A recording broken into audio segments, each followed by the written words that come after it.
States Army with Jeffrey Dahmer of Milwaukee describes the confessed murderer today as a troubled loner.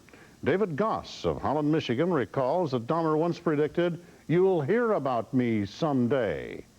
Channel 7's Chuck Gowdy went to Michigan to talk with Goss.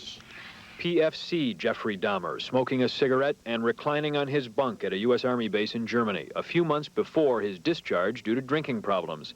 The year 1981, the picture taken by this man, who says he was one of Dahmer's Army roommates. David Goss, now a surgical technician here at the Holland, Michigan Community Hospital, says he recalls Dahmer as an average medic, but eager to learn new techniques. He'd look over my shoulder and watch me, and I'd explain to him what I was doing while I was examining and taking care of the patients. He really cared for the patients.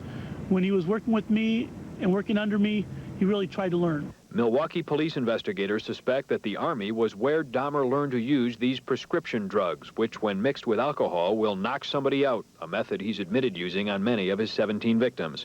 Dahmer and Goss were both assigned to a medical unit at the U.S. Army base in Baumholder, West Germany. Goss says Dahmer often talked about his troubled teenage years, but indicated there was one dark secret he could not reveal. He just referred to it as the problem he couldn't discuss. That something might have been Dahmer's first murder, committed here at his family's Ohio home a year and a half earlier. Was the murder that he was talking about in '78, was that the one that, the problem that he couldn't discuss with me? Or is that one way that he couldn't open up to me, and I'm just wondering if that was it? David Goss must be one of hundreds of people who knew Jeff Dahmer during the years of the murder spree. But Goss, like all the rest who knew Dahmer, didn't know him well enough.